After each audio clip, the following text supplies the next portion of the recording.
Assalamualaikum warahmatullahi wabarakatuh. Al-Fatihah. A'udzu billahi minasyaitonir rajim. Bismillahirrahmanirrahim. Alhamdulillahi rabbil alamin. Ar-Rahmanir Rahim. Maliki yaumiddin. Iyyaka na'budu wa iyyaka nasta'in. Ihdinas siratal mustaqim. صراط الذين أنعمت عليهم غير المغضوب عليهم ولا الضالين آمين. الحمد لله وكفى صلاة وسلاما دائمين متلازمين على حبيبنا المصطفى وعلى خاتمهم وأكرمهم وأشرفهم حبيب الله وحبيبنا وشفيعنا وزهرنا ومولانا محمد وعلى آله الطاهرين وأصحابه المجاهدين أنه بلغ الرسالة وأدى الأمانة ونصح الأمة وكشف به الغمة وجاهد في سبيل الله حق جهاده حتى أتاه اليقين. تركنا على محجة البيضاء ليلها كنهارها لا يزيغ عنها إلا هالك. اللهم افتح بيننا وبين قومنا بالحق وأنت خير الفاتحين. رب اشرح لي صدري ويسر لي أمري واحلل عقدة من لساني يفقهوا قولي. اللهم آمين ya rabbal alamin. Yang dihormati Tuan Imam, Tuan Bilal, seluruh ahli jawatan kuasa surau, tuan-tuan dan puan-puan, hadirin hadirat, muslimin muslimat yang dikasihi dan dirahmati oleh Allah Subhanahu wa taala. Pertamanya marilah sama-sama kita memanjatkan dan merakamkan setinggi-tinggi kesyukuran kita kepada Allah Subhanahu wa taala di atas limpahan curahan nikmat yang Allah Subhanahu wa taala berikan kepada kita.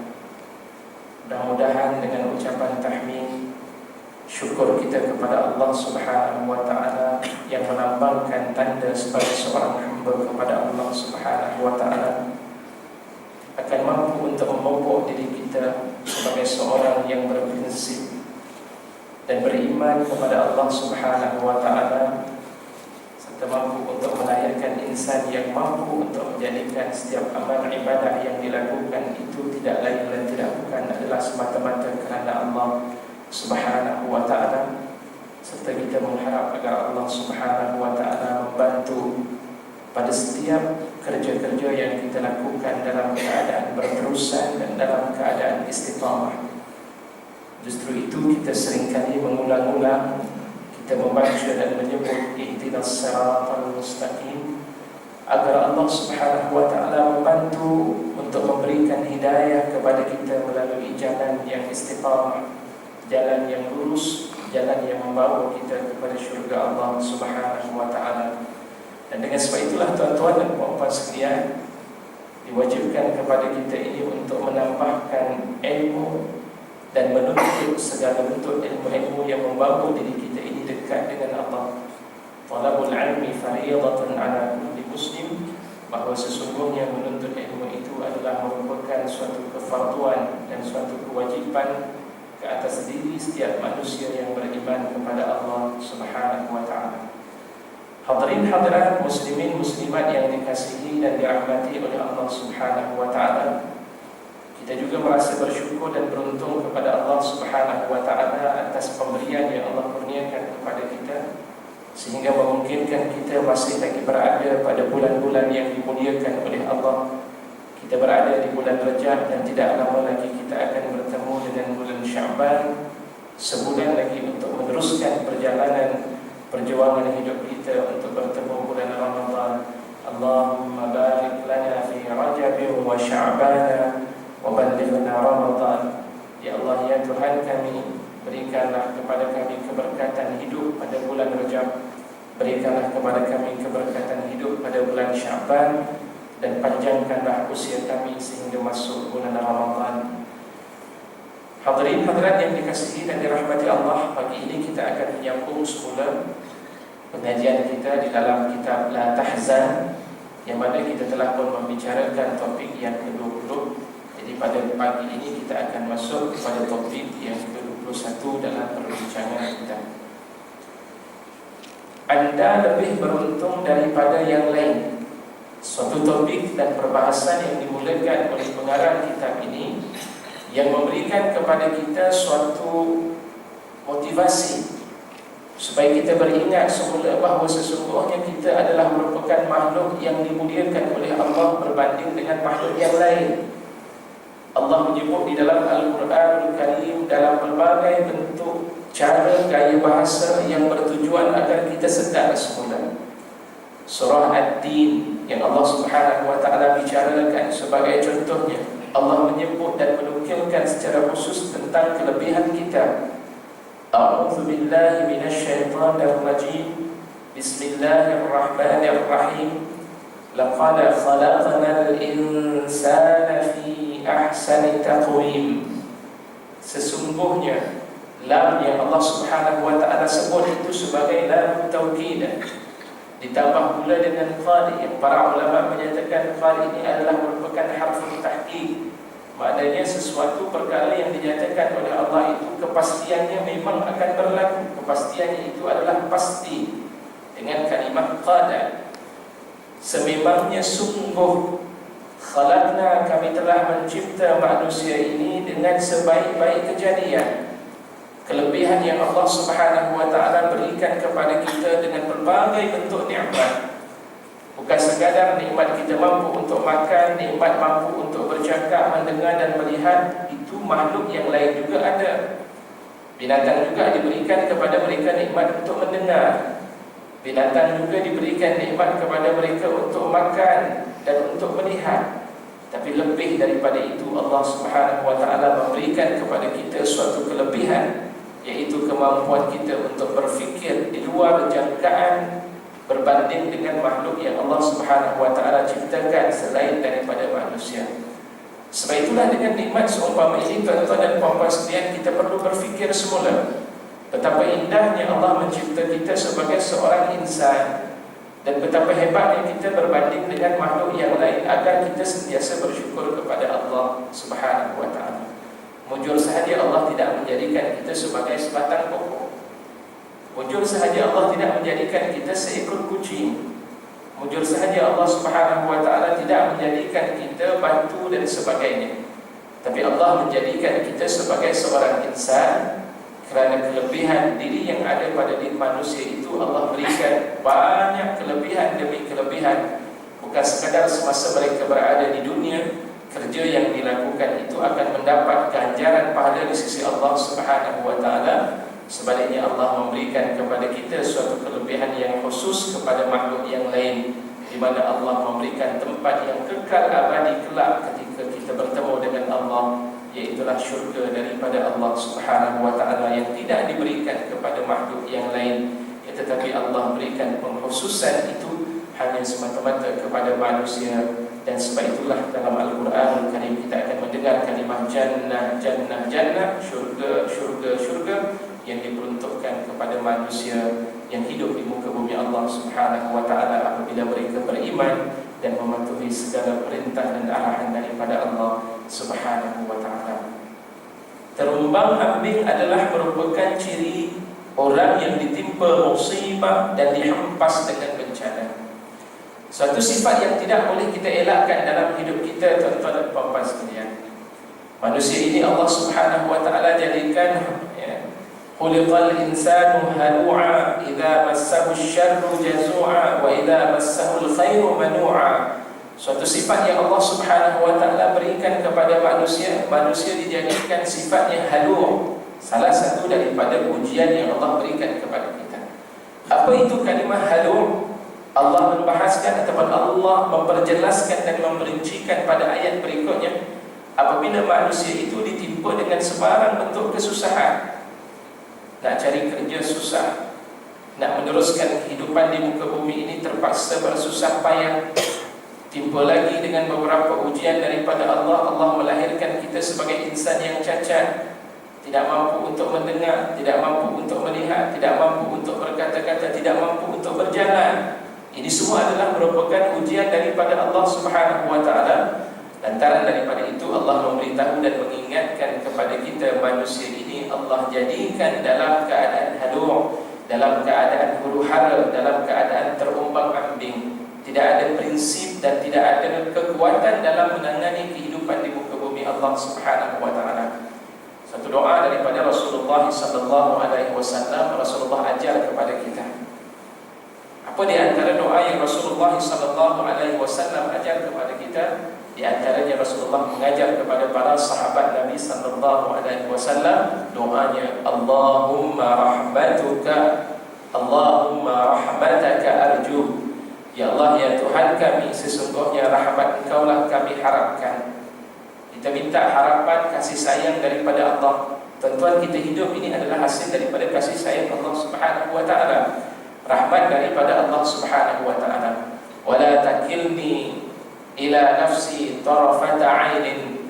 Ya Allah, ya Tuhan kami, janganlah Engkau letakkan diri aku ini, wala takilni, janganlah Engkau letakkan diri aku ini hanya ke atas diriku sahaja. Artinya, jangan kita jadikan setiap pegangan kita hanya kita berpegang kepada diri kita semata-mata. Kita bekerja, kebergantungan kita hanya kepada diri kita, tidak kepada Allah Subhanahu wa ta'ala. Jangan sampai tekan itu. Letakkan diri kita, segala kekuatan itu kepada Allah Subhanahu wa ta'ala. Hari ini kita dapat bangkit untuk menunaikan solat subuh adalah kerana Allah Subhanahu wa ta'ala membantu diri kita untuk bangkit. Kalau tidak ada kekuatan, kalau tidak ada bantuan dan pertolongan daripada Allah Subhanahu wa ta'ala, kita tidak mungkin mampu untuk menghadirkan diri kita ke rumah Allah Subhanahu wa ta'ala. Minta pada Allah Subhanahu wa ta'ala, wala takilni ala nafsi tarafata ainin. Janganlah Engkau mewakilkan aku ini ke atas diriku semata-mata, walaupun hanya sebentar, dengan sekelip mata sahaja. Waslih li sya'ni, ya Allah, ya Tuhanku, Kau perbaikilah akan segala urusan-urusan kehidupanku ini, ya Allah. La ilaha illa anta, tiada Tuhan yang disembah hanya semata-mata Engkau, wahai Allah Subhanahu wa ta'ala. Kita mohon dan berdoa kepada Allah Subhanahu wa ta'ala yang mudah-mudahan Allah menjadikan hati kita sentiasa berada dalam keadaan tabah dan juga kekal beriman kepada Allah Subhanahu wa ta'ala, serta mudah-mudahan Allah Subhanahu wa ta'ala membantu untuk kita terus menjalani kehidupan ini dalam keadaan redha dan dalam keadaan bersabar atas setiap dugaan-dugaan dan ujian daripada Allah Subhanahu wa ta'ala. Wa idza massahu syarru manu'a, apabila manusia itu ditimpa dengan sebarang bentuk ujian yang menyusahkan dalam kehidupannya, maka dia akan berada dalam keadaan jazua, dalam keadaan putus asa. Wa idza massahul khairu manu'a, dan apabila ditimpa dengan kelebihan-kelebihan yang Allah berikan kepadanya, dia menjadi insan yang begitu loki dan begitu bakhil, serta tidak ingin untuk menyerahkan segala kelebihan-kelebihan tersebut kepada manusia yang lain, kepada insan yang memerlukan. Begitulah sifat yang Allah Subhanahu wa ta'ala nakarkan dalam Al-Quranul Karim. Rumahnya selalu dipenuhi dengan suasana kedukaan. Di setiap sudut wajahnya mengalir air mata sebagaimana kesedihan di lembah Bani Sa'ad. Satu lagi sifat yang Allah Subhanahu wa ta'ala uji kepada kita, iaitulah sifat sedih. Tak ada manusia yang hidupnya sentiasa berada dalam keadaan ceria. Tidak ada manusia yang hidupnya sentiasa berada dalam keadaan seronok. Tidak ada manusia yang hidup sentiasa berada dalam keadaan bahagia. Pasti akan ada kesedihan dalam hidupnya. Satu demi satu Allah Subhanahu wa ta'ala uji kepada kita.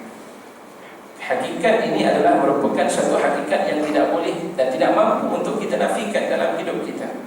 Hebat bagaimanapun kita, kaya bagaimanapun kita, sehat bagaimanapun kita, tetap sahaja kesedihan itu akan sentiasa berada bersama dengan kita. Allah Rasulullah sebagai kekasih Allah, tuan-tuan dan puan-puan sekalian, diuji dengan kesedihan, sehingga Rasulullah SAW menyatakan apabila anaknya Ibrahim alaihissalam wafat, meninggal, bertemu dengan Allah Subhanahu wa ta'ala, lantaran daripada itu Rasulullah menyatakan innal aina latadma wa innal qalba latahzan, sesungguhnya air mataku ini sedang mengalir melihat anaknya yang ketika itu meninggal, menitis air mata. Satu ujian yang besar bagi baginda Rasulullah SAW, menangis, dan hati ketika itu merasa sedih. Wa inna la naqul, sesungguhnya kami ini tidak akan berkata sesuatu illa ma yarda rabbuna, melainkan apa yang disukai dan diredai oleh Tuhan kami, oleh Allah Subhanahu wa ta'ala. Rasulullah redha dengan ujian yang Allah Subhanahu wa ta'ala berikan sebagai tanda dan ciri manusia yang digelar sebagai golongan-golongan muhsinin, mereka yang ihsan, artinya mereka melakukan sesuatu ibadah itu adalah semata kerana Allah. Pemberian itu juga adalah pemberian yang sementara yang diberikan oleh Allah Subhanahu wa ta'ala. Nabi Yusuf alaihissalam ujiannya lagi lebih teruk ketika itu, yang Allah Subhanahu wa ta'ala uji dalam tempoh puluhan tahun, satu demi satu ujian. Duduk bersama dengan keluarga, rupanya yang diharapkan adik-beradiknya menjadi binting dalam kehidupannya, menjadi sahabat dan rakan yang sepatutnya hidup berbahagia bersama dengan mereka, rupanya tidak begitu keadaan hidupnya. Daripada abangnya yang sulung, sehinggalah sampai yang namanya abang, 10 orang abangnya ketika itu semuanya tidak berminat dengan Nabi Yusuf alaihissalam. Kebencian yang begitu dahsyat berlaku dalam kehidupan adik-beradik Nabi Yusuf alaihissalam, sehingga akhirnya Nabi Yusuf alaihissalam dipulaukan. Bahkan ada cadangan daripada kalangan adik-beradik Nabi Yusuf alaihissalam ketika itu ingin membuat suatu perancangan, membuat suatu konspirasi untuk membunuh Nabi Yusuf alaihissalam.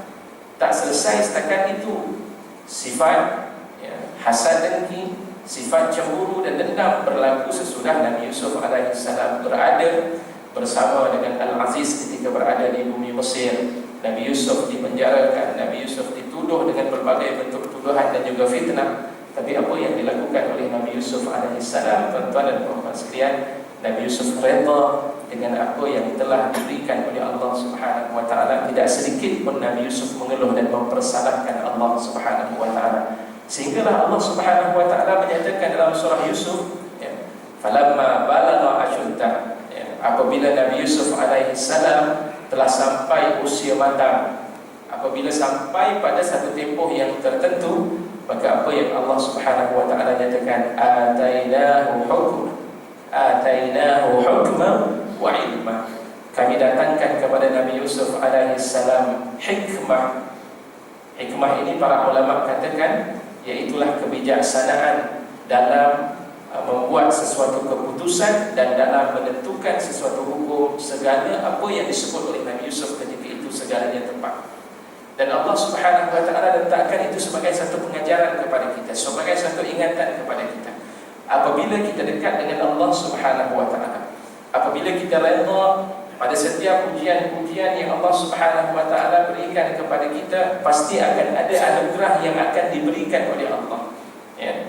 Dan dalam ayat yang lain Nabi Yusuf alaihissalam menyatakan, innahu man yattaqi wa yasbir fa innallaha la yudhi'u ajral muhsinin. Sesungguhnya barang siapa yang bertakwa kepada Allah, tuan-tuan, suatu ingatan daripada Allah Subhanahu wa ta'ala Allah rakamkan. Dan ucapan ini adalah merupakan ucapan Nabi Yusuf alaihissalam ketika mana melihat adik-beradiknya ketika itu telah pun bertaubat. Adik-beradiknya ketika itu telah mengakui akan kesalahan yang dilakukan, dan kemudian Nabi Yusuf memberikan nasihat kepada mereka, sesungguhnya orang yang bertakwa kepada Allah, mereka yang mentaati perintah daripada Allah Subhanahu wa ta'ala, tidak sedikit pun mereka merasa salahnya Allah, tetapi mereka merasakan inilah merupakan suatu ujian dalam kehidupan mereka. Lantaran daripada itu, wa yasbir, di samping mereka bertakwa serta bersabar atas dugaan-dugaan musibah yang Allah Subhanahu wa ta'ala timpakan. Kemudian Nabi Yusuf menyatakan, innahu man yattaqi wa yasbir fa innallaha la yudhi'u ajral muhsinin. Maka sesungguhnya Allah Subhanahu wa taala tidak akan menyia-nyiakan pahala orang-orang yang sentiasa membuat ihsan dalam kehidupan mereka. Di dalam ayat tersebut, dalam ayat sebelum daripada itu saya nyatakan Allah menyebut orang yang ihsan dalam hidup.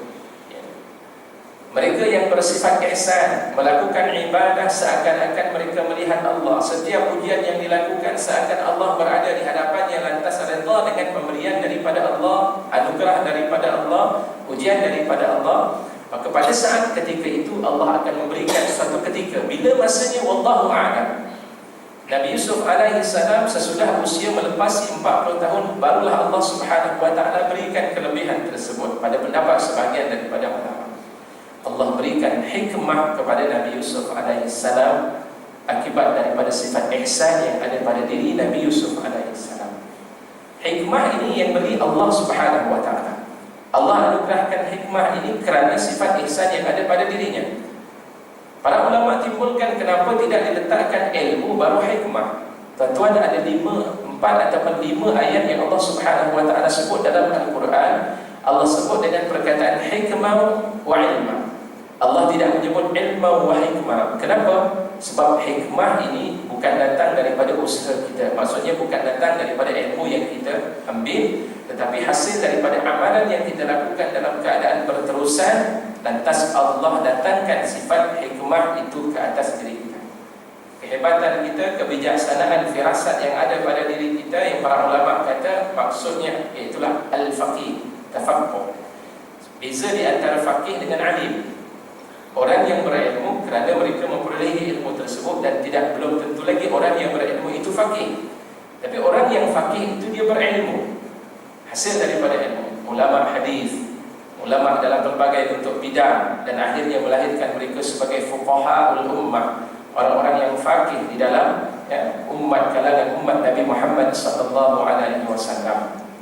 Baik, dimulakan dengan perkataan faqih itu, dimulakan dengan perkataan hikmah itu kerana hikmah datang daripada Allah Subhanahu wa taala, barulah disebut dengan ilmu. Kenapa? Sebab yang berilmu itu kalau didahulukan dengan ilmu, kemungkinan ilmu yang kita ada belum menentukan ketepatan keputusan yang kita buat. Ya. Sebab itu dalam hadis Nabi sallallahu alaihi wasallam, Rasulullah pernah menyatakan kepada kita, apabila seseorang itu berilmu dan dia mengeluarkan hukum, kemungkinan hukumnya betul dan kemungkinan hukumnya itu tidak betul. Idza ijtahada al-hakim fa asaba falahu ajran wa in ahta'a falahu ajrun wahid. Apabila seseorang yang berilmu itu mengeluarkan sesuatu hukum, mungkin ilmunya itu betul, hukumannya itu betul, lantaran dia akan mendapat 2 pahala di sisi Allah Subhanahu wa taala. Tetapi jika ia tersilap, dia akan tetap mendapat 1 pahala di sisi Allah Subhanahu wa taala atas keseluruhannya. Kerana itulah, tuan-tuan dan puan-puan sekalian, ada kelebihan yang Allah Subhanahu wa taala berikan jika sekiranya kita tabah dalam menghadapi ujian-ujian daripada Allah Subhanahu wa taala, redha daripada Allah Subhanahu wa taala. Sesungguhnya betapa banyaknya penderitaan yang terjadi, dan betapa ramai pula orang-orang yang sanggup bersabar menghadapinya. Maka anda bukanlah satu-satunya orang yang ditimpa bencana. Bahkan mungkin penderitaan ataupun bencana yang menimpa anda tidaklah seberapa sekiranya dibandingkan dengan bencana orang lain. Lihatlah berapa ramai manusia di dunia ini yang terbaring sakit di atas katil selama bertahun-tahun lamanya, dan mereka hanya mampu membolak-balikkan badannya sahaja, lalu merintih kesakitan dan menjerit menahan penderitaan. Subhanallah. Ada orang yang dipuji, tuan-tuan, hidupnya tidak mampu untuk berjalan seumpama kita. Kita baru sedikit sahaja sakit kau, ya Allah, makan ubat cari ubat tak dapat, makan ubat lagi masih lagi tidak boleh, kawan bagi cadangan, makan ini, minum ini dan segalanya, masih lagi tidak boleh memberikan pemulihan terhadap kaki yang sakit kerana penyakit gout sebagai contoh. Antara itu kita menyerahkan ataupun mempersalahkan Allah Subhanahu wa taala, kenapa kau jadikan begini? Dahlah, saya ini rajin datang pergi ke masjid, saya rajin baca Al-Quran, tapi kenapa masih lagi tidak sembuh? Allahu Akbar. Tuan-tuan, Dalam hadis Nabi sallallahu alaihi wasallam, Rasulullah menyebut orang yang apabila Allah sayang, pasti Allah akan menguji. Innallaha idza ahabba qauman ibtalahum fa in radiya falahu ridha wa in sakhita falahu suht. Sesungguhnya apabila Allah sayang kepada sesuatu kaum, apabila Allah sayang kepada seseorang, itu Allah akan uji. Ya, sahabat Nabi sallallahu alaihi wasallam bila tidak ada ujian mereka berasa sedih. Sebab mereka tahu apabila Rasulullah menyatakan demikian, itulah ciri orang yang disayangi dan disukai oleh Allah Subhanahu wa taala. Seorang wanita di zaman Rasulullah sallallahu alaihi wasallam yang ketika itu berasa sakit yang bersangatan, jumpa Rasulullah sallallahu alaihi wasallam, minta doa kepada Rasulullah. Lantas ketika itu Rasulullah bila datang minta, ya Rasulullah tolong sembuhkan penyakit aku. Allah, doalah pada Allah Subhanahu wa taala agar Allah sembuhkan penyakit aku, wahai Rasulullah sallallahu alaihi wasallam. Rasulullah ketika itu boleh mendoakan sebab doa Rasulullah sallallahu alaihi wasallam mustajab. Tetapi ketika itu Rasulullah berikan pilihan kepada wanita tersebut. Boleh aku berdoa kepada Allah Subhanahu wa taala untuk menyembuhkan penyakit kamu, tetapi jika sekiranya kamu bersabar dengan ujian yang Allah Subhanahu wa taala berikan kepada kamu, maka kamu akan memperolehi syurga daripada Allah Subhanahu wa taala. Dan kemudian wanita tersebut menarik balik kata-katanya, tak apalah wahai Rasulullah sallallahu alaihi wasallam, biarkan sahaja aku berada dalam keadaan ujian seumpama ini, kerana kebahagiaan yang paling aku inginkan adalah syurga daripada Allah berbanding dengan kebahagiaan di dunia yang sifatnya adalah sementara sahaja. Allahu Akbar. Sifat yang ada di kalangan para sahabat Nabi sallallahu alaihi wasallam. Kerana itu tuan-tuan, kita lihat balik diri kita, betapa banyak nikmat yang Allah berikan kepada kita. Saya yakin dan pasti tuan-tuan dan puan-puan sekalian yang hadir pada pagi ini semuanya diberikan kekuatan oleh Allah dan nikmat melebihi daripada nikmat orang lain. Ya. Tak ada yang datang mungkin pada pagi ini yang berada dalam keadaan buta untuk datang ke rumah Allah Subhanahu wa taala. Masya-Allah, kita masih lagi diberikan pandangan yang jelas. Adalah sedikit mungkin rabun, sebab itu kita pakai spek, ya. Pakai cermin mata. Tapi dengan cermin mata yang Allah kurniakan kepada kita, alhamdulillah dapat beli cermin mata, kita dapat lagi melihat. Syukur kita pada Allah Subhanahu wa taala. Dan kerana itu dalam sebuah hadis riwayat daripada Imam Muslim, riwayat daripada Imam Al-Bukhari dan juga Imam Muslim, muttafaqun alaih, Rasulullah sallallahu alaihi wasallam bersabda, dalam keadaan supaya kita tidak memperkecilkan nikmat daripada Allah, agar kita sentiasa bersyukur dengan nikmat daripada Allah, Rasulullah mengingatkan kepada kita, unzuru ila man huwa asfala minkum. Perhatikan oleh kamu, lihatlah oleh kamu kepada orang yang berada bawah daripada kamu berbanding nikmat yang Allah beri kepada kita, agar kita tidak jadi manusia yang tidak bersyukur pada Allah. Tengok orang yang lain. Kalau kaki kita sakit, tengok pula orang yang patah kakinya. Kalau sekiranya kita ditimpa dengan penyakit kencing manis, tengok lagi kepada orang yang mungkin berpenyakit lebih teruk daripada kita, yang langsung tidak mampu untuk bergerak, sebagaimana yang dicatat oleh pengarang kitab kita. Tidur bertahun-tahun, la ilaha illallah. Kena stroke tuan-tuan. Stroke sebelah. Duduknya di katil, Masya Allah, bukan sahaja tidak mampu untuk duduk, berbaring dalam keadaan berbaring. Mengharapkan orang lain memberikan makan, mengharapkan orang lain memberikan minum, mengharapkan orang lain untuk memandikan dirinya. Tapi kita tidak sampai pada tahap itu. Syukur kita kepada Allah Subhanahu wa taala. Allah berikan kepada kita dengan ujian kemiskinan.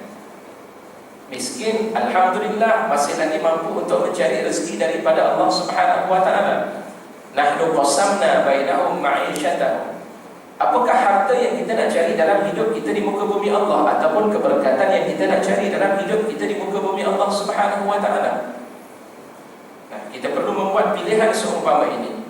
Kalau hidup semata-mata ingin mencari harta di muka bumi Allah Subhanahu wa taala, dia tidak akan kekal bersama dengan kita. Tapi yang kita mahukan adalah barakah dalam hidup kita, dalam melayari hidup kita di muka bumi Allah Subhanahu wa taala. Ya. Kalaulah sekiranya Allah Subhanahu wa taala nyatakan, ya, sesebuah kampung itu ittaqau la fatahna alaihim barakatin minas sama.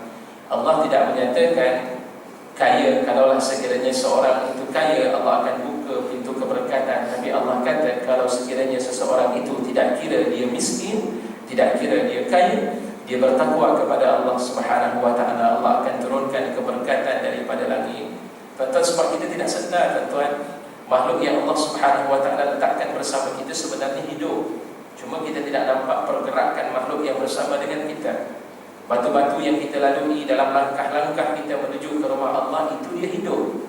Dia boleh bercakap dan dia boleh berkata, cuma manusia tidak sedar dan tidak mendengar akan kata-kata dan ucapan tersebut. Pokok-pokok yang kita tanam bersama di rumah kita, di halaman rumah kita, itu dia bercakap dan melihat segala perbuatan-perbuatan kita.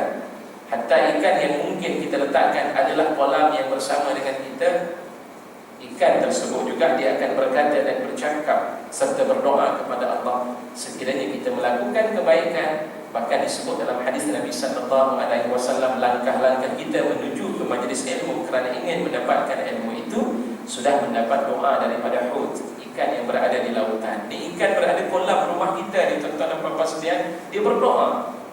Daun-daun yang bersama dengan kita, mungkin pagi ini tadi kita nak dapatkan ilmu, nak berusaha untuk mendapatkan apakah dia ungkapan-ungkapan dan kata-kata yang disampaikan oleh para ilmuwan untuk kita lakukan ataupun untuk kita jelmakan sebagai suatu amalan dalam kehidupan kita itu. Makhluk tadi telah pun berdoa kepada Allah Subhanahu wa taala. Alangkah indahnya jika sekiranya kita memahami bagaimana interaksi berlaku di kalangan makhluk yang Allah Subhanahu wa taala ciptakan seumpama ini. Dan keyakinan inilah yang perlu kita lahirkan dalam kehidupan kita. Betapa ramai orang yang dipenjara selama bertahun-tahun lamanya tanpa dapat melihat cahaya matahari walaupun sekali, dan mereka ini hanya mengenal jeriji-jeriji selnya sahaja. Ada manusia yang dipenjarakan. Kita sebenarnya pun berada dalam penjara, cuma kita tidak sedar. Di antara hadis Rasulullah, di antara kata-kata yang disebut oleh para ulama, hiduplah kamu seakan-akan beramal, i'mal li dunyaka ka'annaka ta'ishu abadan, i'mal li dunyaka ka'annaka ta'ishu abadan. Beramallah kamu di dunia seakan-akan, bekerjalah kamu di muka bumi ini seakan-akan kamu hidup selama-lamanya. Maknanya kita bekerja di dunia ini memang Allah minta kepada kita bekerja dan berusaha. Islam tidak mengajar kepada kita duduk diam dan kita berdoa kepada Allah. Itu bukan suatu usaha daripada orang yang beriman, bukan suatu kerja daripada orang yang beriman.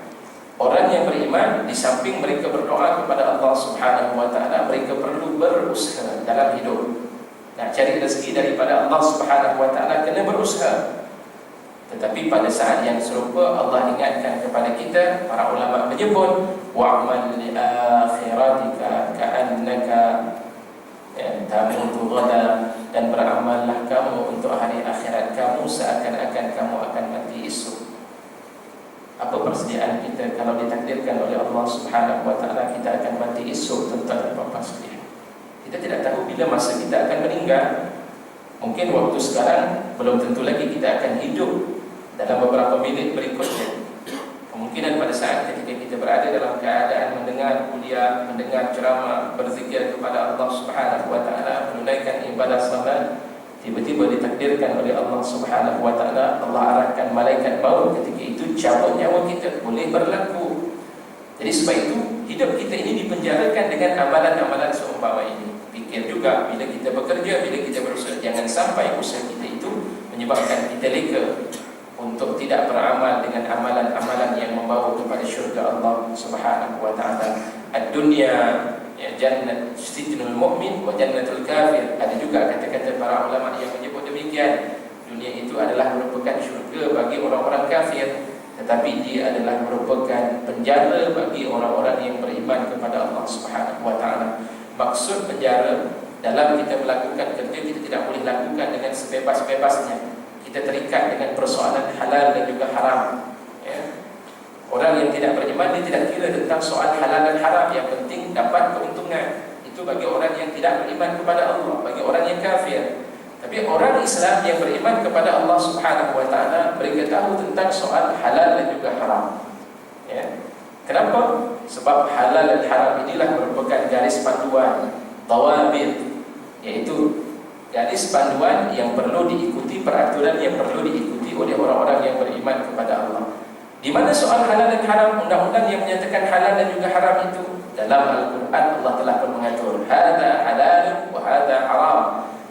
merupakan panduan untuk menentukan dia haram, dan di sini juga adalah merupakan panduan untuk menentukan ia merupakan perkara yang dihalalkan oleh Allah Subhanahu wa taala. Daripada situ kita memandu kehidupan kita untuk mendapat barakah daripada Allah Subhanahu wa taala. Kisah yang berlaku di antaranya pengarang menyatakan ada manusia yang dipenjarakan bertahun-tahun dalam penjara. Nabi Yusuf alaihissalam di antara orang yang dipenjarakan oleh masyarakat ketika itu, oleh raja ataupun pemimpin ketika itu, sehingga menyebabkan Nabi Yusuf alaihissalam, ada riwayat yang menyatakan sehingga 5 tahun, ada riwayat menyebut 7 tahun. Maknanya dalam tempoh yang begitu lama Nabi Yusuf alaihissalam berada dalam penjara. Tapi Nabi Yusuf alaihissalam redha. Rupa-rupanya ada nikmat ketika Nabi Yusuf alaihissalam berada di penjara. Tujuan dan matlamat Allah meletakkan Nabi Yusuf dalam penjara sebenarnya untuk melahirkan ahli penjara itu, kelompok manusia yang beriman kepada Allah Subhanahu wa taala. Kan suatu nikmat yang cukup besar. Berjaya untuk mengimankan, berjaya untuk mengislamkan orang-orang yang berada dalam penjara. Bagi orang yang beriman kepada Allah, itu satu nikmat yang cukup besar. Tuan-tuan, ada suatu nikmat yang cukup besar yang Allah Subhanahu wa taala berikan, iaitu apabila kita berjaya untuk menjadikan seseorang yang tidak beriman, dia beriman kepada Allah. Ya, syukur sungguh kita pada Allah kalau kita berjaya menarik non-Muslim dia masuk ke dalam ajaran Islam. Sebab apa? Rasulullah SAW menyatakan nilaian orang yang berjaya untuk mengislamkan orang yang bukan Islam itu lebih bernilai berbanding dengan humrin ni'am. Ya Rasulullah menyebut dalam hadisnya, humrin ni'am itu adalah merupakan binatang yang paling berharga pada zaman Rasulullah SAW, iaitu seekor unta yang begitu mahal harganya. Ya, jadi itu nilaian yang Rasulullah SAW nyatakan. Dipenjarakan lagi siapa dia? Tidak terlepas di kalangan para ulama. Ya, di antaranya imam-imam ulama mazhab. Ya, Imam Ahmad sebagai contohnya dipenjarakan kerana semata-mata tidak bersetuju dengan pandangan kelompok ataupun raja ketika itu di zaman Bani Abbasiyah yang menyatakan bahawa Al-Quran itu adalah merupakan makhluk. Quran itu makhluk. Tapi Imam Ahmad menyatakan tidak, Quran itu adalah kalamullah, sifat Allah Subhanahu wa taala. Dia bukanlah merupakan makhluk. Makhluk ini adalah merupakan satu benda yang dicipta. Tapi kalamullah ini azali, memang sudah pun ada. Kalamullah bukan merupakan makhluk yang dicipta oleh Allah Subhanahu wa taala. Lantaran daripada itu Imam Ahmad dipenjarakan, bukan sekadar dipenjarakan, bahkan ketika itu Imam Ahmad disebat sebanyak 80 kali sebatan sehingga menyebabkan pakaiannya terlucur ketika itu. Sedar lagi Imam Ahmad disebat lagi. Begitulah yang berlaku kepada salah seorang ulama yang terbilang pada zaman tersebut. Tidak kurang juga kepada Imam Syafi'i rahimahullah. Dalam sejarah menceritakan Imam Syafi'i juga pernah dipenjarakan disebabkan betapa sayangnya Imam Syafi'i kepada ahli keluarga baginda Rasulullah SAW, sehingga akhirnya Imam Syafi'i dituduh sebagai kelompok adamiyin, kelompok orang-orang yang berpaksikan kepada ajaran-ajaran Syiah dan sebagainya. Ketika itu dianggap begitu keadaannya, maka akhirnya Imam Syafi'i dipenjarakan. Begitu yang berlaku kepada Imam Syafi'i. Tetapi Imam Syafi'i kata, kalaulah sekiranya cinta aku kepada Rasulullah dan ahli keluarga baginda Rasulullah SAW merupakan punca aku dipenjarakan, maka aku lebih suka untuk terus berada dalam penjara. Subhanallah, Imam Syafi'i begitu. Imam Abu Hanifah juga tidak terlepas dipenjarakan. Kenapa dipenjarakan? Kerana semata-mata tidak mahu menerima jawatan yang ditawarkan ketika itu. Sebab apabila Imam Abu Hanifah menerima jawatan ketika itu, dia mestilah menerima segala bentuk keputusan yang dikemukakan oleh tuanku pemerintah khalifah pada saat tersebut. Sedangkan pendapat dan pandangan tersebut tidak bertepatan dengan hadis-hadis ataupun dengan hukum yang telah ditentukan oleh Allah Subhanahu wa taala. Banyak lagi. Ibnu Athir, salah seorang ulama tarikh, ulama sejarah yang cukup terkenal, dan juga beliau adalah merupakan salah seorang ulama tafsir. Ketika berada dalam penjara, rupanya nikmat Allah berikan duduk dalam penjara memungkinkan dirinya untuk membuat suatu kitab tafsir, mencatat berbagai bentuk ilmu-ilmu yang ada semasa berada dalam penjara. Nikmat. bagi mereka yang berada dalam penjara saat ketika itu mereka beriman kepada Allah Subhanahu wa taala, merasakan duduknya dalam penjara itu adalah merupakan suatu kerehatan bagi mereka untuk terus beramal dan mendekatkan diri kepada Allah Subhanahu wa taala.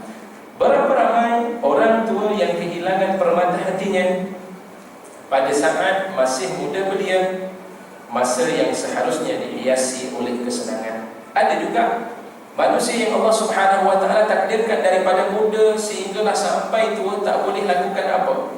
Ya, sebab akibat daripada kecacatan anggota badan yang Allah Subhanahu wa taala berikan kepadanya dalam keadaan berkekalan. Ada manusia yang dilahirkan tidak memiliki kaki. Mereka berjalan dengan perjalanan yang terhad.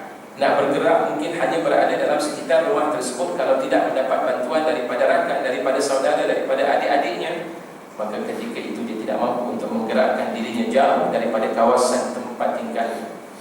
Lihat, daripada kecil tuan-tuan dan puan-puan sekalian sehingga sampai kepada waktu tuanya, alhamdulillah Allah Subhanahu wa taala masih memberikan kepada kita kaki. Kita masih lagi mampu untuk menggerakkan kaki yang Allah kurniakan kepada kita ke mana sahaja tempat yang perlu untuk kita tujui, bahkan yang mahu kita tujui, kita bebas untuk lakukannya. Subhanallah, begitulah pemberian yang Allah Subhanahu wa taala berikan. Fikir orang yang berada di bawah. Rasulullah menyatakan dalam hadis baginda Rasulullah sallallahu alaihi wasallam, "Unzuru ila man huwa asfala minkum." Perhatikanlah oleh kamu orang yang berada lebih dahsyat, lebih teruk berada di bawah kamu. "Wala tanzuru ila man huwa fawqakum." Dan janganlah kamu melihat kepada orang yang berada di atas kamu. "Fahuwa ajdaru." Ya, maka itu lebih layak untuk kamu nanti ya, tidak menjadikan insan yang tidak bersyukur kepada Allah Subhanahu wa taala. Bila kita melihat sentiasa melihat orang yang di bawah, kita akan merasai betapa nikmat yang Allah telah dan masih lagi berikan kepada kita. Dan dalam hadis-hadis Nabi sallallahu alaihi wasallam, tuan-tuan cuba kita perhatikan, Rasulullah ajar kepada kita bagaimana cara untuk melembutkan perasaan dan hati kita lawat anak-anak yatim. Kenapa kita perlu melawat anak-anak yatim? Sebab dengan kita melawat mereka, kita merasakan, ya Allah, kita ni masih lagi ada ibu, kita masih lagi ada bapa, mereka hidup dalam keadaan sebatang kara. Bagaimana keadaan mereka? Nah, timbul perasaan sedih dan akhirnya melembutkan hati kita. Tapi kalau kita melihat orang yang berada di atas sentiasa memikirkan bagaimana cara untuk aku menjadi seumpama mereka, bagaimana cara aku untuk mendapatkan jawatan seumpama ini, dapatkan harta seumpama ini, sehingga akhirnya segala-galanya yang dilihat adalah dunia, tidak melihat bahawa segala-galanya itu datang daripada Allah Subhanahu wa ta'ala. Betapa ramainya manusia di dunia ini yang menderita, mendapat ujian dan cubaan, belum lagi kepada mereka yang setiap saat menahan himpitan hidup, sentiasa tidak henti, satu demi satu ujian daripada Allah Subhanahu wa ta'ala itu berlaku dalam hidupnya. Kemiskinan demi kemiskinan, daripada dirinya miskin, anaknya juga anak yang miskin, dengan mengharapkan anak dapat memberikan bantuan kepadanya, tidak juga menjadi. Allah Subhanahu wa ta'ala masih lagi menguji seumpama ini dalam kehidupannya berterusan, cucunya begitu, dan seterusnya. Satu ujian demi ujian Allah tetap berikan kepada mereka. Kini sudah tibalah waktu untuk anda mengunjungi mereka dan mengajarkan ilmu yang meyakinkan diri mereka bahawa hidup ini adalah penjara bagi orang mukmin dan rumah bagi kesedihan dan penderitaan. Di pagi hari, istana-istana kehidupan penuh sesak dengan penghuninya, namun menjelang senja tiba-tiba istana-istana itu menjadi runtuh. Mungkin saat ini kekuatan masih utuh, badan masih sihat, harta melimpah dan keturunan banyak jumlahnya. Justru itu kita perlu untuk mengingat semula ketika Allah memberikan kesihatan kepada kita, banyakkan untuk kita beramal. Tuan-tuan, selagi Allah memberikan kekuatan kepada kita ini, inilah merupakan time dan juga waktu sebelum Allah menarik semula nikmat-nikmat tersebut. Ni'matani marqunatani fihima kathirun minan nas, as-sihhat wal faragh. Dua nikmat yang cukup besar, antaranya Rasulullah menyatakan kepada kita yang sentiasa tidak disyukuri, diabaikan oleh manusia itu, iaitulah kesihatan dan juga masa kosong kita. Waktu ketika kita sihat, jarang kali kita gunakan untuk beribadah kepada Allah Subhanahu wa ta'ala. Waktu sihat sahaja, memang kita sihat sekarang ini. Bila masuk musim cuti sekolah, kita berfikir mana tempat yang kita nak tuju. Setiap kali masuk cuti sekolah, saya nak pergi overseas, nak pergi ke sini, tempoh 2 minggu, 3 minggu. Tidak pernah berfikir tentang kesihatan yang Allah Subhanahu wa taala berikan kepadanya untuk beribadah kepada Allah Subhanahu wa taala, serta masa kosong yang Allah berikan kepada kita jarang kali kita pergunakan untuk mendekatkan diri kita kepada Allah Subhanahu wa taala. Nah, dengan ada kelebihan Allah berikan kekuatan dan kesihatan kepada kita ini, tuan-tuan dan puan-puan sekalian, fikirkanlah di mana tempat manfaat untuk membawa diri kita ini dekat dengan Allah Subhanahu wa taala. Sebabnya kenapa? Kerana Allah memberikan kepada kita suatu keuntungan yang besar. Orang yang saat sihatnya itu beramal kepada Allah, orang yang saat ketika masa kosongnya dipergunakan untuk mendekatkan diri kepada Allah Subhanahu wa taala, saat ketika sibuknya, saat ketika sakitnya, pahala waktu ketika sihat dan masa kosongnya dipergunakan untuk beribadah kepada Allah tetap sahaja mengalir saat ketika dia berada dalam keadaan sakit. Idza maridal 'abdu aw safara kutiba mislama kana ya'malu sahihan muqiman. Rasulullah sallallahu alaihi wasallam mengingatkan, apabila seseorang hamba Allah Subhanahu wa taala dia sakit, apabila seseorang hamba Allah Subhanahu wa taala masanya sibuk dengan perjalanan yang terpaksa ditempuhi, tetap sahaja Allah akan mencatat amalan-amalannya semasa dia berada dalam keadaan bermukim, semasa dia berada di rumah, tidak pergi ke mana dengan beribadah kepada Allah, dan semasa dia berada dalam keadaan sahihan, dalam keadaan sihat. Rasulullah berikan kepada kita suatu pilihan. Kalau sihat kita beramal, untung kita; sakitnya kita tetap sahaja akan mendapat pahala ketika kita berada dalam keadaan sihat.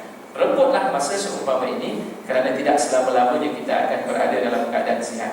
Pengarang membicarakan kepada kita dengan waktu pagi dan juga waktu petang. Itu nak bicarakan waktu pagi ini kita berada dalam keadaan muda, ya. Sebab waktu pagi ini adalah merupakan waktu kita ini berada dalam keadaan cergas, ya. Waktu pagi ini kita berada dalam keadaan cergas, kita boleh buat apa sahaja. Dan waktu petang itu menggambarkan serta melambangkan waktu tua kita, di mana segala bentuk tenaga-tenaga yang ada pada diri kita ini diambil oleh Allah Subhanahu wa taala. Ada di kalangan para ilmuwan menyebut, kenapa Allah Subhanahu wa taala menyebut masa itu dengan wal asri, surah Al-Asr. Itu nak melambangkan sedikit sebanyak tentang gambaran di waktu petang, ya. Bila sebut asar ni waktu petang. Jadi bila berada dalam keadaan waktu petang, manusia mula berada dalam keadaan letih. Waktu petang manusia berada dalam keadaan lemah. Waktu petang manusia berada dalam keadaan tidak bertenaga dan juga berada dalam keadaan tidak bermaya. Nak melambangkan dan menggambarkan masa itu perlu untuk kita mengambil peran.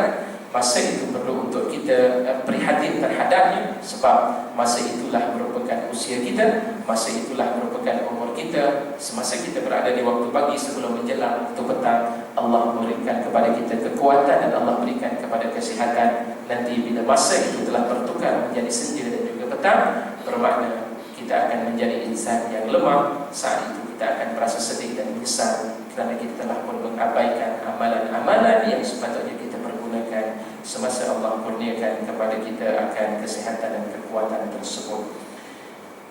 Mungkin saat ini kekuatan masih utuh, badan masih sihat, harta melimpah dan keturunan banyak jumlahnya.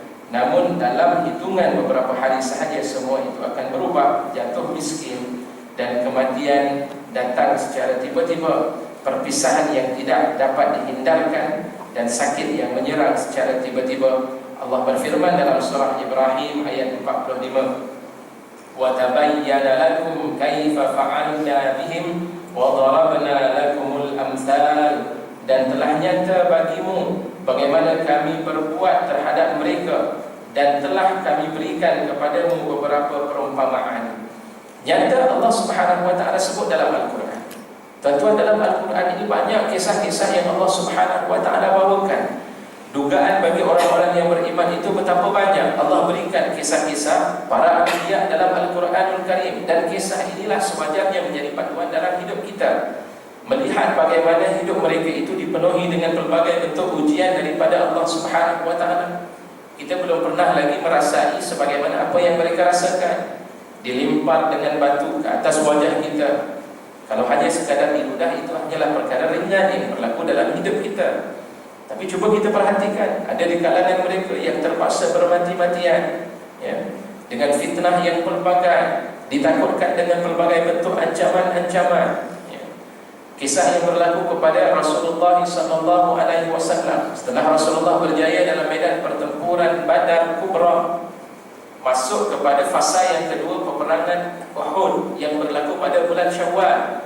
Lebih kurang pada 15 Syawal ketika itu berlaku. Hari raya tuan-tuan dan puan-puan sekalian, kita sebab sebulan kan, hari raya kita sebulan. Bayangkan pada bulan Syawal ketika itu berdepan dengan peperangan Uhud. Dan sebelum berlakunya peperangan Uhud, sudah sampai berita-berita yang sampai kepada Rasulullah dan para sahabat Nabi SAW yang menggambarkan ramai di kalangan kafir Quraisy sekarang ini sedang berhimpun. Bukan sekadar mereka, tetapi kelompok-kelompok munafikin yang turut serta merancang untuk menjatuhkan Islam ketika itu, untuk membunuh baginda Rasulullah SAW. Akhirnya mereka cuba untuk meruntuhkan perasaan dan semangat umat Islam dengan memberitahu mereka memiliki senjata yang begitu banyak, manusia sedang berhimpun dalam keadaan ramai. Kamu tak takut ke bilangan kamu hidup itu begitu sedikit? Ya. Antara daripada itu, Allah Subhanahu wa taala rakamkan pada surah Ali Imran ayat 173. Allah menyebut, alladzina qala lahumun nas innan nasa qad jama'u lakum fakhshawhum fazadahum imana wa qalu hasbunallahu wa ni'mal wakil.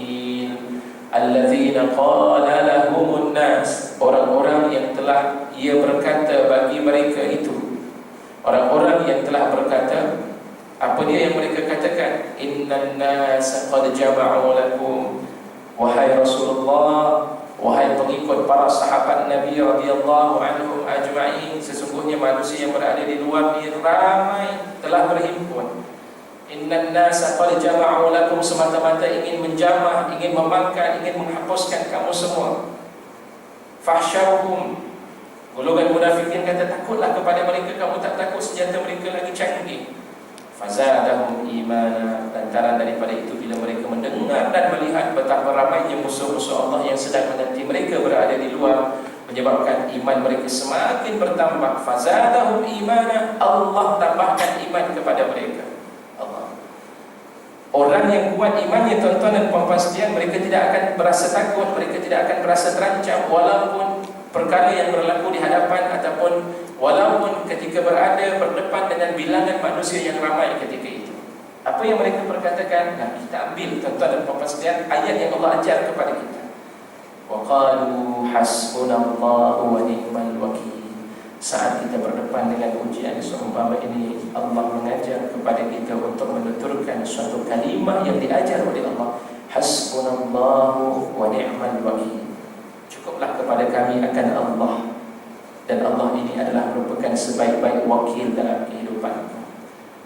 Kalau aku tidak berjaya, Allah akan memberikan bantuan kepadaku. Hasbunallahu wa ni'mal wakil. Ucapan seumpama ini adalah di antara ucapan yang diajar oleh Allah Subhanahu wa taala kepada Rasulullah sallallahu alaihi wasallam ketika berhadapan dengan ancaman yang sedang dirasai oleh baginda Rasulullah sallallahu alaihi wasallam. Dan kata para ulama, ucapan ini juga adalah merupakan ucapan yang Allah berikan kepada Nabi Ibrahim alaihissalam ketika Nabi Ibrahim dicampakkan ke dalam api yang besar. Ketika itu Nabi Ibrahim alaihissalam menyebut hasbunallahu wa ni'mal wakil, hasbunallahu wa ni'mal wakil, wa la hawla wa la quwwata illa billahil aliyyil azim. Tuan, kita cuba untuk mengamalkan zikir seumpama ini dalam hidup kita. Kenapa? Sebab diri kita ini begitu kerdil. Kita adalah merupakan insan yang lemah, ya. Dan sifat takut itu sentiasa menjelma dalam hidup kita. Pelbagai bentuk ketakutan-ketakutan yang ada dalam diri kita, hilangkan ketakutan kita ini dengan mengucap hasbunallahu wa ni'mal wakil, wa la hawla wa la quwwata illa billahil aliyyil azim. Oleh itu, sebaiknya anda hendaklah mempersiapkan diri sebagaimana persiapan seekor unta berpengalaman yang akan mengiringi anda menyeberangi padang sahara. Anda juga hendaklah membandingkan penderitaan anda dengan penderitaan orang-orang yang berada di sekeliling anda dan penderitaan orang-orang yang wujud sebelum anda, supaya anda sedar bahawa keadaan anda lah yang lebih baik jika dibandingkan dengan keadaan mereka. Lakukan perbandingan, lihatlah betapa Allah Subhanahu wa taala masih lagi memberikan nikmat kita. Kalau kita rasa kita berada dalam keadaan letih, kalau kita merasa diri kita ini berada dalam keadaan susah, kalau kita merasa diri kita ini berada dalam keadaan miskin, kita masih lagi mampu untuk mengecapi nikmat kehidupan yang Allah berikan pada kita. Kita tidak pernah melihat rakan-rakan kita disembelih di hadapan kita, sebagaimana yang berlaku saudara-saudara kita yang berada di Suriah, saudara-saudara kita yang berada di negara-negara Afrika berlaku. Tuan-tuan, kita boleh lihat di internet sekarang ini, nak tengok sahaja rakan-rakan saudara kita bagaimana musibah yang menimpa mereka. Saya tak ingat ada suatu tempat, suatu kawasan di mana kalangan daripada umat Islam ketika itu dihimpunkan beramai-ramai, duduk saja masing-masing duduk ketika itu, semua ditembak satu persatu. Tidak kira dia itu lelaki, tidak kira dia wanita, tidak kira anak kecil, semuanya dihapuskanlah. Inna lillahi wa inna ilaihi raji'un. Tak pernah kita melihat suasana seumpama ini dalam hidup kita. Alhamdulillah, syukur pada Allah Subhanahu wa ta'ala. Dan dalam keadaan kita bersyukur, banyakkan kita berdoa agar Allah memberikan ketabahan kepada saudara-saudara kita yang sedang ditimpa dengan ujian seumpama ini. Kerana itu Islam mengajar pada kita, tolong muhasabah balik diri kita, tolong melihat balik diri kita, tolong perhatikan jangan sampai kita ini memperkecilkan nikmat-nikmat yang telah Allah Subhanahu wa ta'ala berikan kepada kita. Banyakkan kita menyebut alhamdulillah, pujian yang Allah Subhanahu wa ta'ala selayaknya untuk kita berikan kepada Allah Subhanahu wa ta'ala di atas nikmat-nikmat dan pemberian yang selama ini masih lagi dikekalkan oleh Allah Subhanahu wa ta'ala dalam kehidupan kita. Maka panjatkan segala kepujian kepada Allah di atas semua kebaikannya itu. Bersyukurlah kepadanya di atas apa yang telah diberikan kepada anda. Bersabarlah di atas semua yang diambilnya. Dan muhasabahlah terhadap diri sendiri di atas segala kelemahan, dosa, kesalahan yang dilakukan.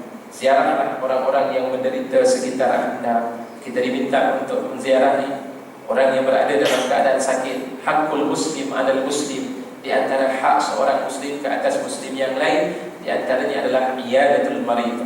Kita melawat pesakit. Kenapa kita nak melawat mereka? Apa pentingnya? Sebenarnya kepentingan yang pertama, nak memberikan perangsang dan semangat kepada orang yang sakit. Ada orang rupanya yang datang. Yang kedua, sebenarnya juga nak menilai diri kita bila kita melihat orang yang sakit, apa perasaan kita. Ya Allah, dia berada rupanya dalam keadaan sakit, kita ni berada dalam keadaan sihat. Antara daripada itu menimbulkan perasaan insaf kepada kita dan melihat serta mengkoreksi balik apakah kesalahan-kesalahan, apakah dosa-dosa yang kita lakukan sepanjang hidup kita, supaya dengan dosa-dosa ini dapat kita hapuskan, dapat kita iringi dengan bertaubat dan beristighfar kepada Allah Subhanahu wa ta'ala. Ada kalanya musibah yang Allah timpakan itu munculnya adalah hasil daripada dosa yang kita lakukan. Jadi Allah nak ingatkan kita itu, Allah datangkan musibah. Kerana selama ini kalau diberikan nikmat langsung tidak mengingati Allah. Bila Allah turunkan musibah baru kita mengingati Allah. Itu nikmat daripada Allah Subhanahu wa ta'ala. Dan alhamdulillah menandakan Allah masih lagi sayang kepada kita dengan musibah yang Allah timpakan itu. Alhamdulillah kita kenal Allah.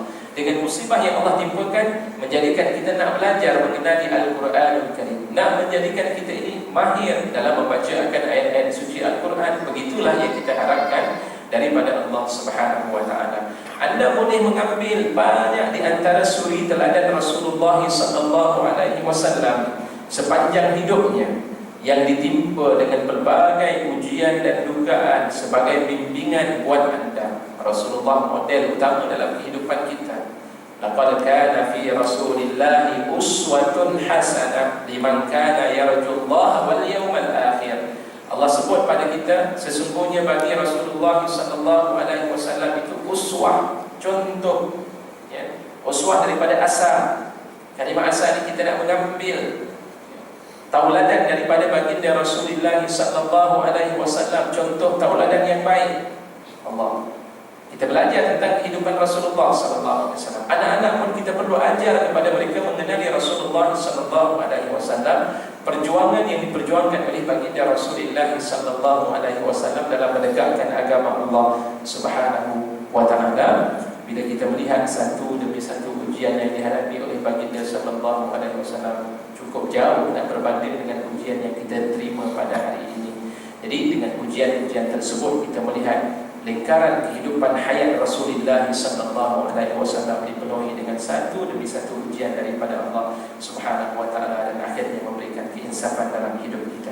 Baginda pernah dilempar dengan kotoran unta oleh orang-orang kafir Makkah.